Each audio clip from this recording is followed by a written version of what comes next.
This is Dr. Emily with Owl Chiropractic. Today's presentation is the aligned nervous system, taking your vagus nerve from chaotic living to conscious healing. So today's presentation is obviously about the nervous system. What is the nervous system though? It is the body's master control and communication network. It includes the brain, the spinal cord, and then a very complex web of nerves throughout the entire body. It constantly gathers and processes information from your body and the environment, sending rapid electrical signals to coordinate everything in your body, from your heartbeat to your movements, even to your thoughts. The nervous system is broken into two separate branches, central and peripheral. The central nervous system is made up of your brain and your spinal cord. The peripheral nervous system is all the other nerves in the body. That peripheral nervous system is then broken down into two separate areas as well, the somatic and the autonomic. The somatic is your voluntary movement of skeletal muscle. So if you want to bend your arm, you're using your somatic part of the peripheral nervous system, okay? Things that you intend to do. The autonomic section of the peripheral nervous system is further divided into sympathetic and parasympathetic. This encompasses all of the involuntary movements within your body. So your heartbeat, the motility in your gut, the things that you don't think about but that your body is doing falls into the autonomic side of the nervous system. So I mentioned that your autonomic nervous system is also divided into sympathetic and parasympathetic.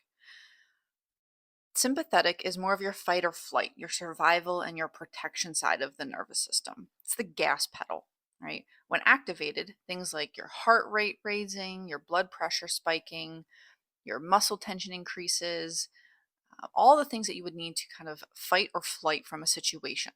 Okay. Non-essential functions like digestion and deep tissue repair immediately shut down when we activate that sympathetic nervous system, right? The body doesn't care about properly digesting your dinner if all of a sudden you're in a life and death situation. Okay. The other side of the autonomic nervous system is your parasympathetic. That's your rest and digest, your growth and healing section. It's the brakes, right? When this is activated, it's going to trigger cell renewal, optimal immune function, enzyme production, restorative sleep. We're going to get really good digestion, utilization of all the minerals and vitamins and nutrients that are in our food, those types of things. So here's just a more visual representation, again, of the parasympathetic versus sympathetic sides of the nervous system, right? So again, sympathetic, fight or flight. It's going to do things like dilate your pupils so you can literally take in more of the environment to, fight better or find an escape route. It's all about survival, okay? On the parasympathetic side of the nervous system, again, it's going to start doing things like pulling the blood in towards the organs, allowing it to, again, process your food and nutrients better, handle immune system attacks better, things like that. And now we address the problem, right? So we understand there's a sympathetic and parasympathetic side of the nervous system. We have to understand that our human biology was built for acute stress response. That sympathetic nervous system is only supposed to be an acute reaction to situations. However, the problem today is that most people have their foot slammed on that gas pedal 24/7, right? They're living in that sympathetic state. Now, before we start harping on, all the bad reasons for being in sympathetic, I do want to make sure that we understand that it's bad when we're chronically sympathetic, right? When we're in that sympathetic state all the time. So there are good things to being sympathetic, right? It does go beyond the life-saving fight or flight reactions. It does help mobilize fuel, sharpens our mental focus, redirects blood flow to the muscles so we can push through our intense workouts and handle high stakes situations, right? It's not always life and death. There's a lion about to eat us. This could be, a debate or a job interview or something, right? That sympathetic's going to kick in and give us sharper uh, mental clarity under pressure. So, without its adaptive burst of energy, basic daily vitality, physical strength, and quick reflexes wouldn't exist.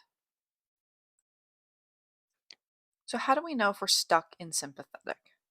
There are some cute symptoms if we've been stuck in our sympathetic state for a period of time, couple days, maybe a week or so, we're going to start noticing our neck and shoulders are tight, our shallow chest breathing takes over. We're going to have some acid reflux, bloating. We might see some altered gut motility like diarrhea and constipation. We're going to have difficulty turning off our thoughts when we lay down to go to sleep or just throughout the day. We're going to have some jittery feelings. Or we might see some blood pressure spikes, cold hands or feet, clammy skin, dry mouth, nausea. Again, all signs that your sympathetics are on for too long. Now, in our modern world, which I'll cover in a little bit here, we have a lot of people who are stuck in their sympathetic state for a very long time, right? So chronic. We're going to start seeing spinal subluxations, postural distortions, anxiety, leaky gut, microbiome dysbiosis, systemic inflammation, insomnia, adrenal fatigue, cellular burnout, low heart rate variability, IBS, food sensitivities, elevated resting heart rate, impaired tissue recovery, blood sugar instability, difficulty losing weight, sensory overload, brain fog, difficulty focusing, poor memory, poor immunity, and probably a lot of other things, right? The body starts to break down when it can't rest and recover. Now, what can put us into these sympathetic states? When we're talking about the modern world, right, we're talking about three different things or categories that can trigger that sympathetic response. We call them the three T's: thoughts, traumas, and toxins. Thoughts are divided into emotional and mental things, things like deadlines and financial strain, or digital alerts, our phones constantly beeping and lighting up and distracting us. The brain can't actually distinguish an aggressive email from a predator. So you get a not so nice email from your boss or an unhappy customer, your brain is going to trigger the identical stress chemicals as if a lion or tiger was chasing you. Okay. So think about how often you're connected to that. On traumas, we're thinking physical and mechanical, right? Things like sitting for long hours, having past injuries, tech neck, repetitive micro traumas, doing the same things over and over again at your job. These are all going to start to impact the spine and distort normal nerve firing. And then lastly, we have toxins. So these can be biochemical as well as environmental, everything from highly processed foods and artificial additives, causing chronic inflammatory triggers and environmental pollutant loads. Um, you know, Poor air quality, poor water quality, smoke in the environment, things like that can all put stress on the nervous system.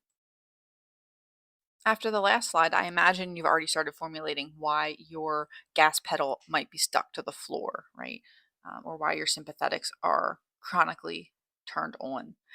It doesn't take much to find lots of things in our environment that have changed in the last few decades that now interfere with our nervous system and put us in that sympathetic high alert state, right? That increase in our artificial, preserved, filled fake foods, increased exposure to toxic chemicals like plastics, fertilizer, artificial fragrances, body care products. We have an increase in artificial light throughout the entire day, which will disrupt our circadian rhythm and prevent restful sleep. We see a decrease in life purpose and fulfillment, right? People are just becoming detached from these things. We have increased time sitting at computers and TVs. We don't go out in nature and the sun as much, right? We have increased social media usage. We're constantly comparing our lives to other people's lives, which on social media isn't even actually their life, but you can start to see how this just snowballs and how many different things our nervous system is getting hit with every single day in the modern world. Now enter the vagus nerve, right? So this is kind of a buzzword anymore in the health field. So I want to give a little background as to what that actually is. Vagus nerve is derived from Latin. It means the wanderer. It is the 10th cranial nerve and it wanders down from the brainstem to the heart, the lungs, the stomach, the gut. It's a bidirectional highway. 80% of the fibers in the vagus nerve send sensory information from the body back to the brain. It can directly influence mood, perception, and threat level. So the other 20% is going to go from the brain to the body. Okay.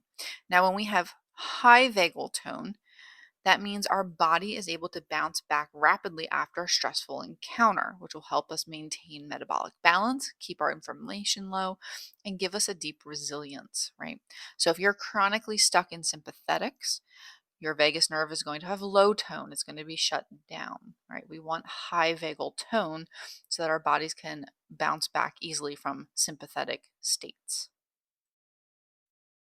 Now, if you're like a lot of people that I see on a daily basis, you might fall into the category of, hey, I move my body. I eat pretty clean most of the time. I take some supplements, but I'm always exhausted. I feel stressed out. If you fall into this club, right, you're not alone. Okay. When your autonomic nervous system remains stuck in that fight or flight, the body operates in a defensive protective state. In that defense mode, your digestion, your cellular healing are deprioritized regardless of how much nutrition or exercise you're doing. Okay. So if you're going to go from chronically low to high vagal tone, going from that very chronically stressed out to not as stressed out, it's actually going to take a lot of time and a very purposeful approach. But don't worry, you came to the right place, and we're about to dive into ways to do that. All right, and so here we go. We're going to cover a bunch of practical tools and ways to start creating high vagal tone and bring yourself out of that chronically stressed sympathetic state. Now, of course, I'm going to talk about chiropractic, so I'm going to get that out of the way here, right? Chiropractic removes structural interference from the nervous system, allowing it to operate optimally, right? So we have stress causing these subluxations, these misalignments in the spine, right? Especially in that upper cervical area, the top of the neck, right near where that vagus nerve originates. It can keep the nervous system locked in a defensive loop, right? Keep it stuck in that sympathetic. So again, the adjustments, the precise chiropractic care is going to remove the neurological interference from the nervous system, allowing safety to become the forefront of what the body is experiencing, right? So it's going to help engage that parasympathetic brakes, the rest and digest side of the nervous system. Now, I've also come across a very easy 2-minute exercise to help activate your vagus nerve that pretty much anyone can do. So it's called the basic exercise. It actually comes from a book by Stanley Rosenberg. It's called Accessing the Healing Power of the Vagus Nerve. I highly recommend you check this book out. You can find it on Amazon and probably other places as well. It really dives into a lot of this topic we're talking about today, and he does provide other exercises as well. So, back to the basic exercise. You're going to want to lie comfortably on your back, interlacing your hands together and placing them behind your head. Now, you're going to keep your head in place, looking straight ahead, and you're going to turn just your eyes to the right and hold it there for 60 seconds, right? Within 30 to 60 seconds, you should notice or elicit a swallow, a yawn, or a sigh, a sign of that parasympathetic side of your nervous system activating. Once that happens, you'll slowly look back to straight ahead, pause for a second, and then take your eyes to the left. Again, eyes only, head stays straight ahead. And you're going to hold that again 30 to 60 seconds, waiting for that yawn, swallow, or sigh, letting you know that that nervous system is activated. Okay? And then obviously you're going to kind of sit up slowly after doing this and go from there. Another common way to access the power of the vagus nerve, the power of the parasympathetic nervous system, is through breath work. So, three very popular types of breath work that pretty much anyone can do are box breathing, the relaxation breath, or 4-7-8, and diaphragmatic expansion, or breathing through your diaphragm. So, box breathing is pretty simple, right? It's 4-4-4. So, you're going to inhale through the nose for 4 seconds, hold it for 4 seconds, exhale through the nose for 4 seconds, and then hold for 4 seconds, and then inhale for 4 seconds, right? And repeat 4-4-4-4. Okay. The relaxation breath, or 4-7-8, is a sharp inhale through the nose for 4 seconds. You're going to hold it for 7 seconds, and then exhale slowly for 8 seconds through the mouth with an audible sigh. So, in a shortened fashion, it would be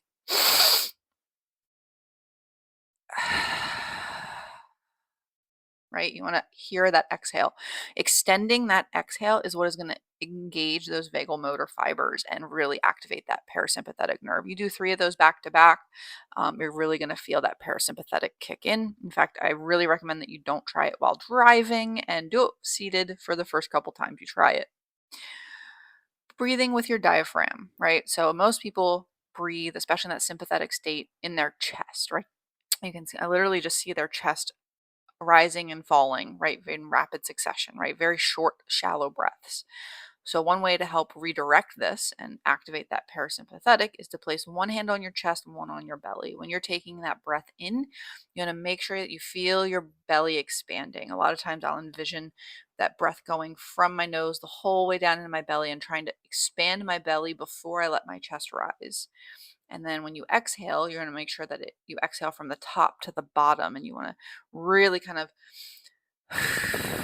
exhale and feel that diaphragm pull up to get all the air out of the lungs, right? Again, that deep lower lung vagal receptors are going to be activated when you breathe deep into your belly like that. Some other ways that are known to activate your vagal tone, right, to higher it, to raise it, is cold exposure. So this can be splashing ice water on your face. It can even be submerging in cold water or taking a cold shower. When you specifically put your face under water or splash your face, you're going to activate the mammalian dive reflex, which will immediately start slowing your heart rate. And all of these will start activating the vagus nerve as well. Now, vocal humming, singing, chanting, right? Vocal cord vibration is going to directly stimulate that vagal pathway as well. And then digital sunset. So, making sure that you're turning your screens off at least 60 minutes. I usually recommend 2 hours before sleep to reduce microdoses of dopamine and cortisol before bed. So, we're talking TV, your phone, all those fun things that most people are probably doing for the last 2 hours before bed. You want to, read a book, listen to an audio book, things like that.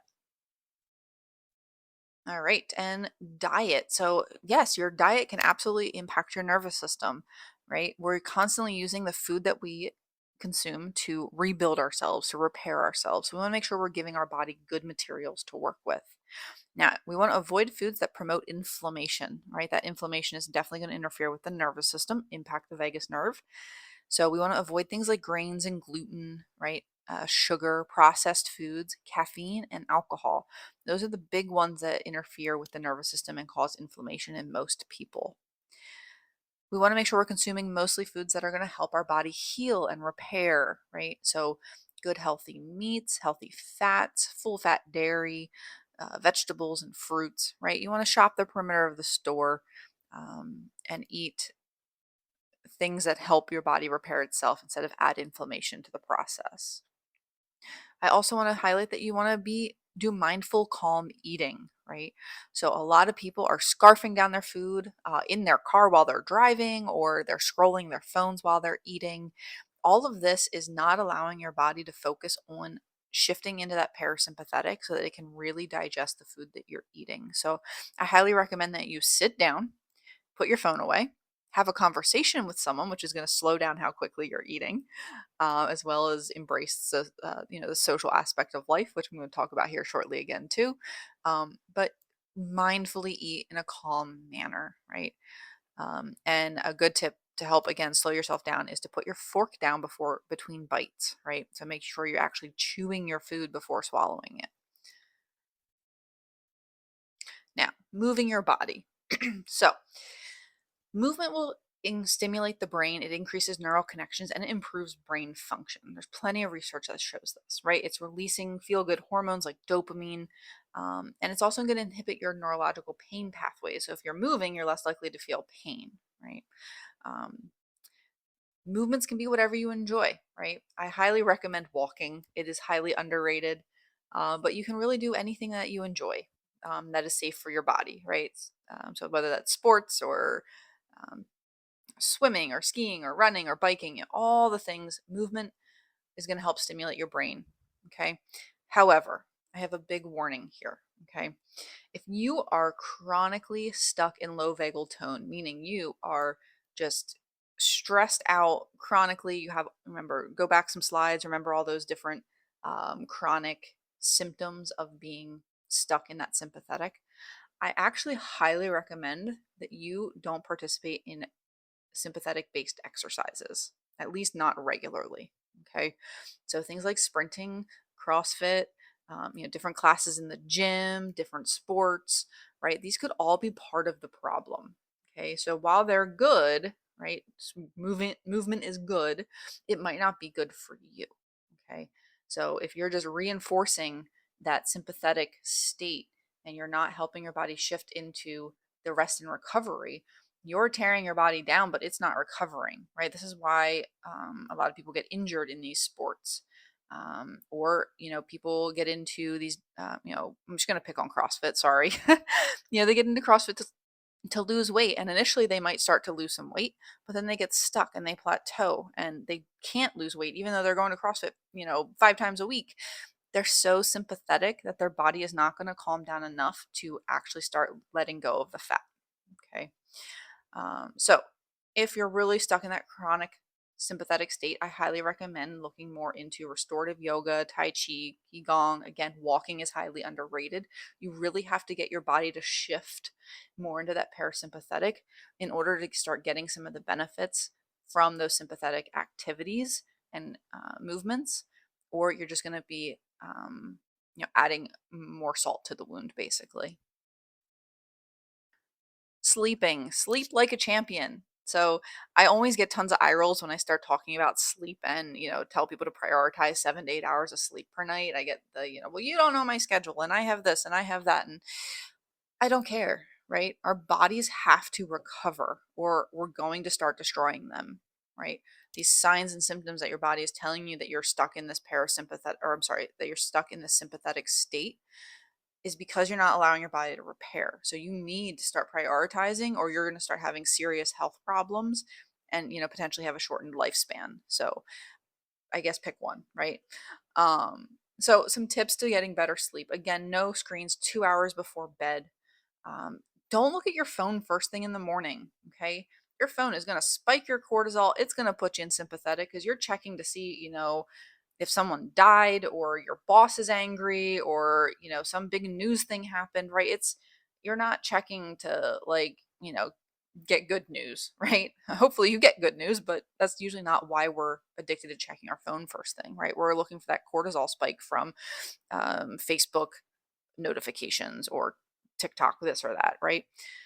So don't look at your phone thing first thing in the morning. Okay. It's much better to go and look at the sunlight and get your eyes exposed to natural light before you ever look at a screen in the morning. Make sure you have a healthy mattress and pillow, right? Something that works for you, that isn't contributing to pain and subluxations, as well as something that is not, full of chemicals and years of sweat and dust and grossness, right? And also no caffeine past 12. Okay. Another one I'm going to add on here that really should be on here. I'm half tempted to edit this. Is reduced alcohol, right? People might think that alcohol um, it helps them sleep and helps them fall asleep, but get some sort of biofeedback, whether it's, those Aura rings or, Fitbit or anything that's measuring your heart rate variability or even just your heartbeat and your breaths and maybe your sleep throughout the night. Then you will absolutely positively see that you are getting crap sleep and you are not going to be able to recover if you're drinking a lot of alcohol before bed. Okay. Environmental toxins. I'm sorry, there's so many words on this slide, but this is something I'm super passionate about, and I tried to squeeze in a bunch of good tips here for you guys. But toxins, they're commonly found in our food, our home, everything that we do and use are just full of chemicals that really are not good for our bodies. They're adding stress to the nervous system.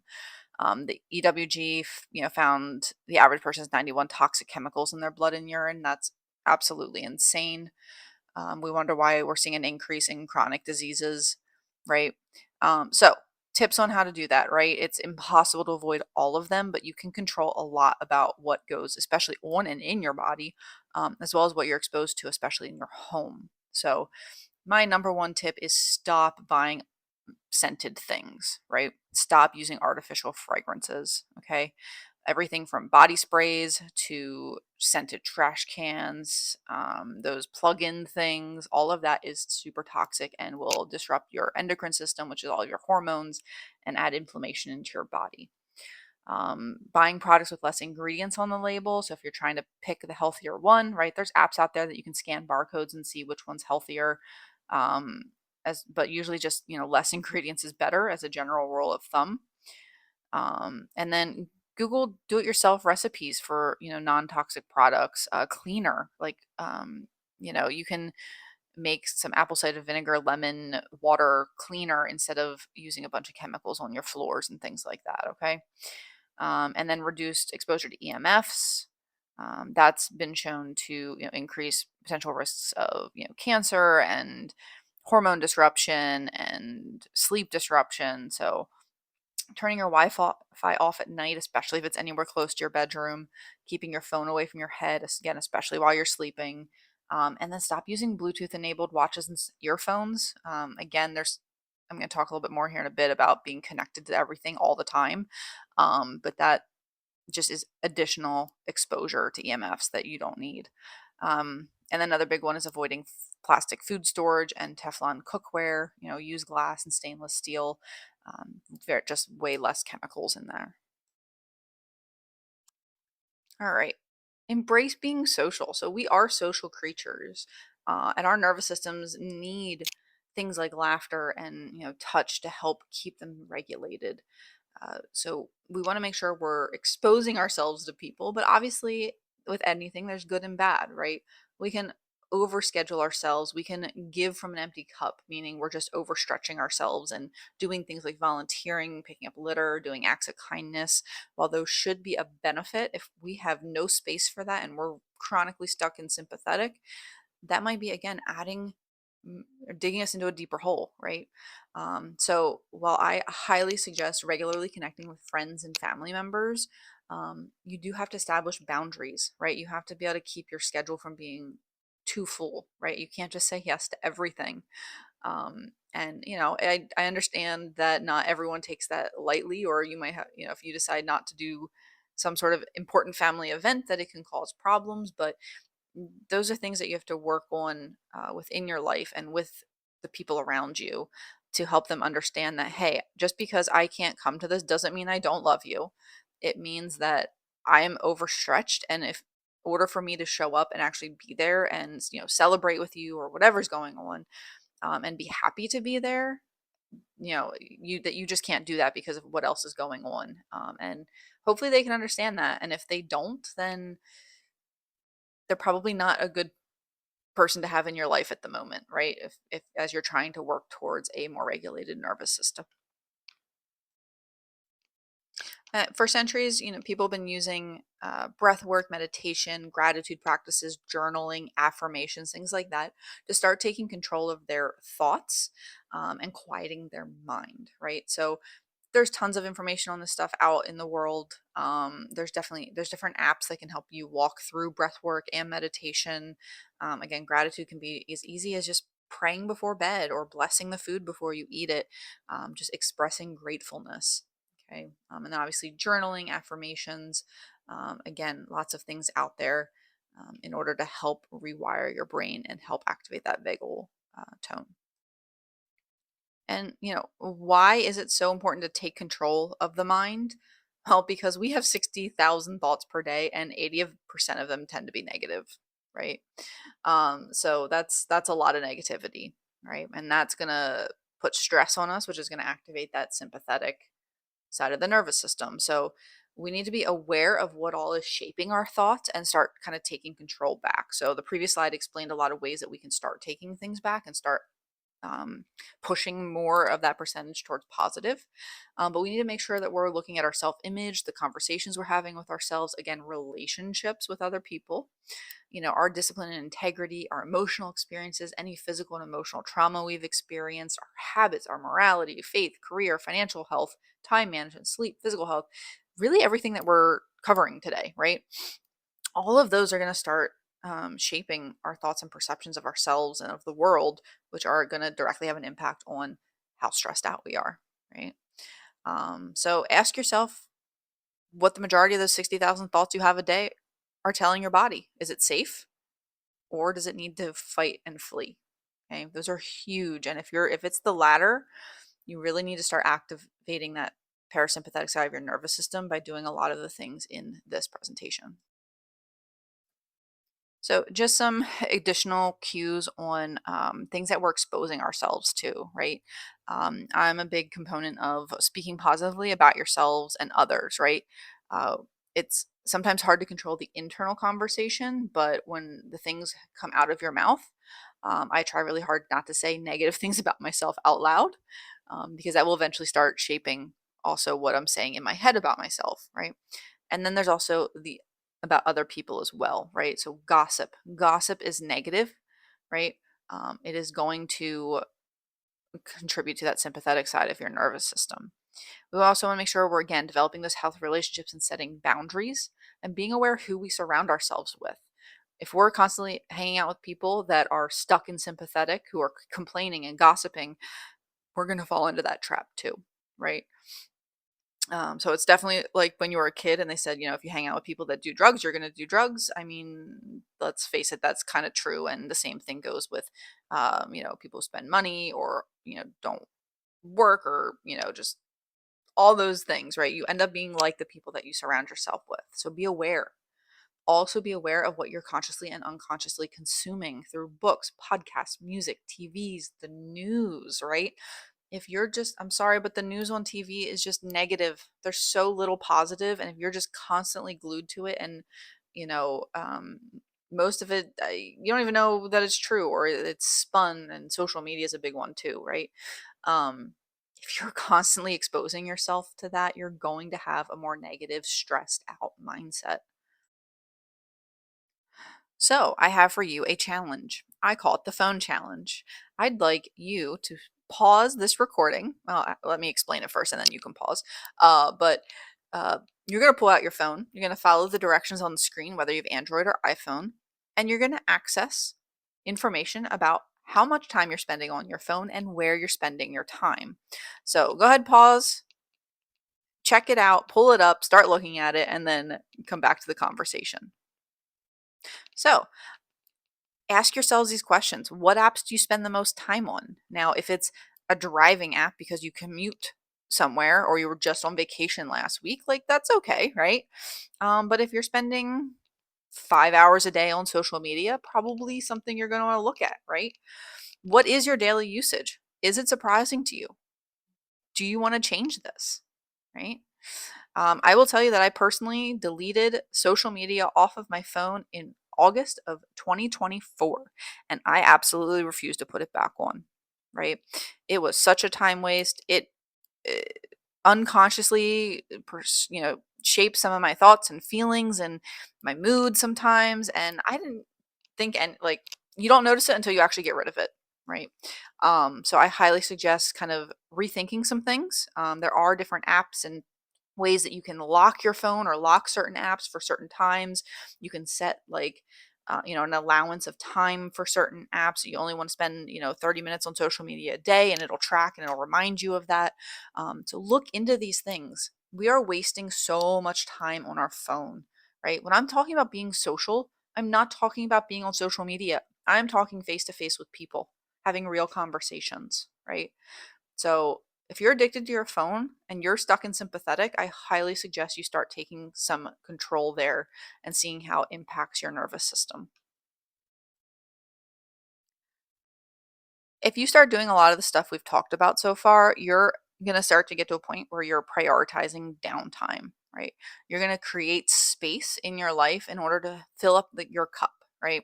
You're going to be able to do things that you enjoy doing that just make you feel good and don't add stress to your life, right? Whether that's reading or writing or being creative and coloring or crocheting or spending some time with friends that aren't stressful, right? Being out in nature, traveling, things that you enjoy that fill your cup, right? Our bodies need this downtime, the recovery, the rebuilding, the processes, right?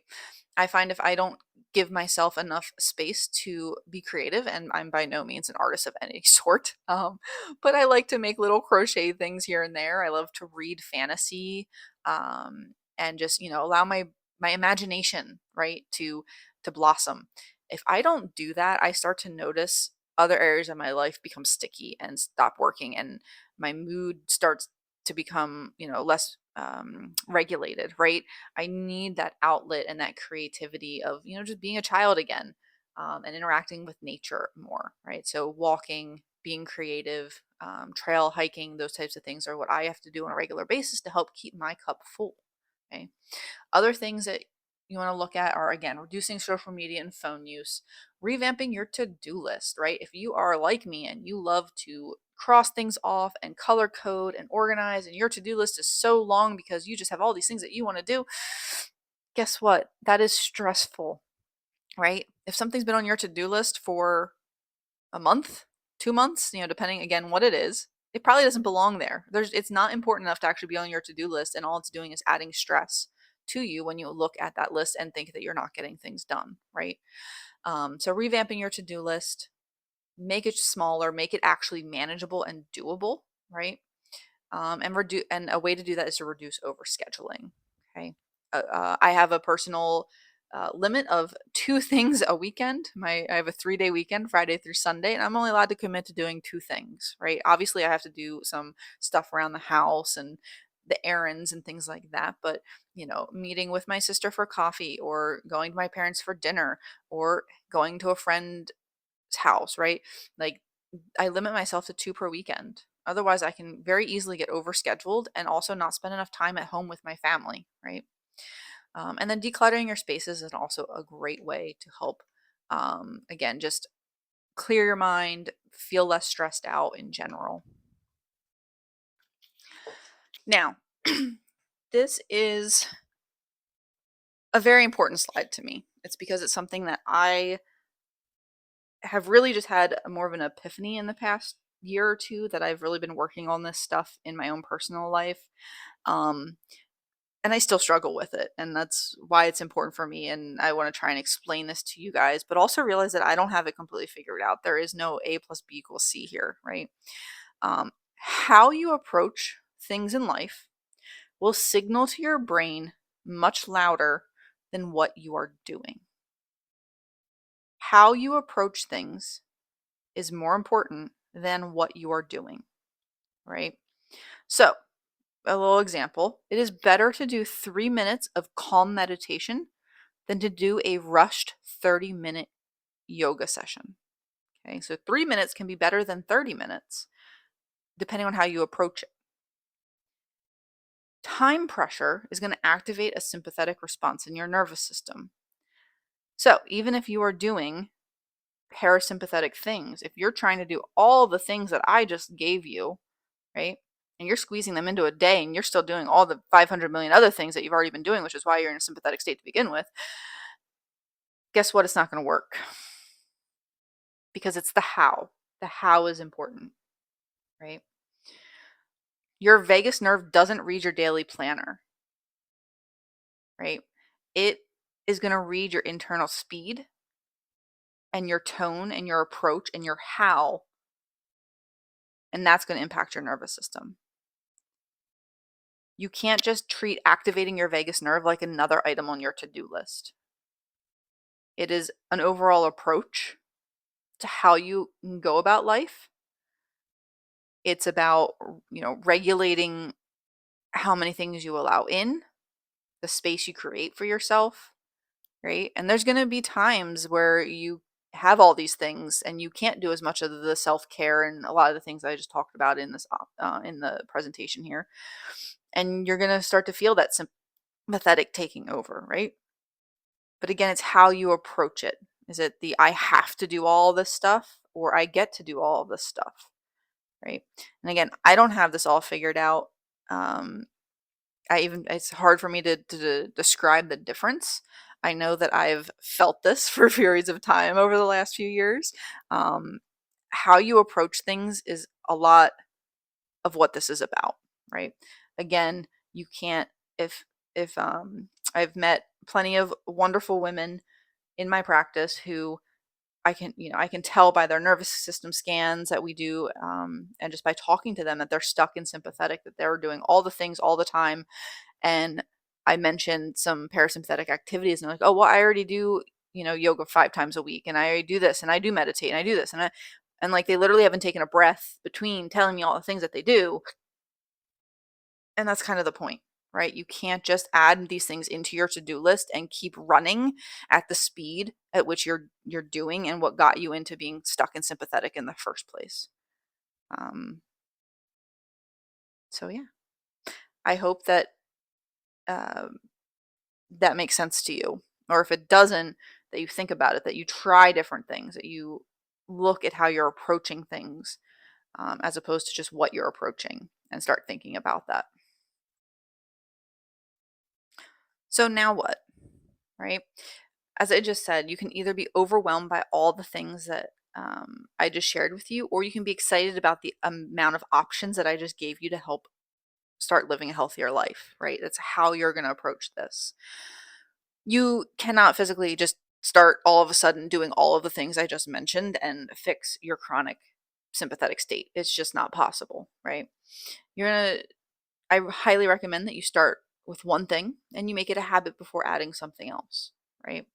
No one is perfect. I'm certainly not perfect. But I can tell you that consistency will pay off, right? Um, there are definitely things on here, and you'll be able to kind of identify them for yourself um, that are going to be harder changes to make. And they are probably going to be the things that move your needle faster. However, I highly recommend that you don't ignore some of the low hanging fruit, like just not looking at your phone first thing in the morning. Sorry if that is actually one of the hard things for you, but I feel like for a lot of people, it's probably more of a low hanging fruit to just delay when they first check their phone in the morning.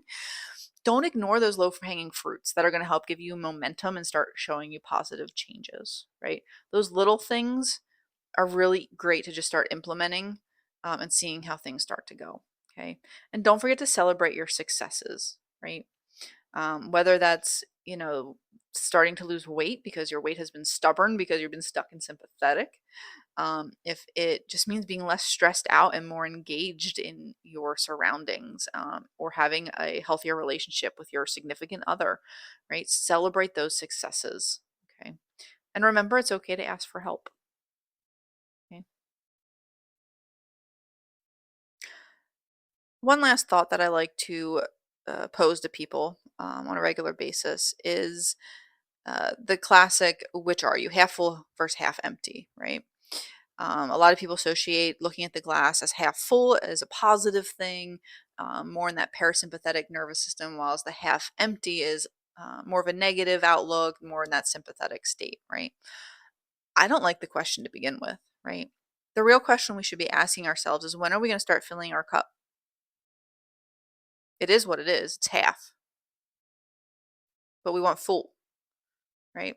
So who cares if it's half full or half empty?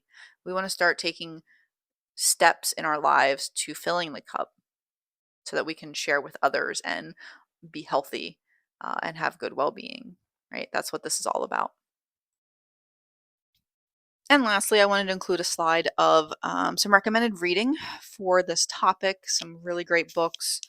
Um, I think the only one I haven't read is When the Body Says No, but it comes highly recommended, and I know what the general idea of the book is. So check these out if you like reading or want more information on this topic. These are really good resources to start looking into as well. So I thank you so much for listening. I hope you found some good tidbits in this presentation and are going to start making some changes to living a better, healthier, more optimal life. Thank you.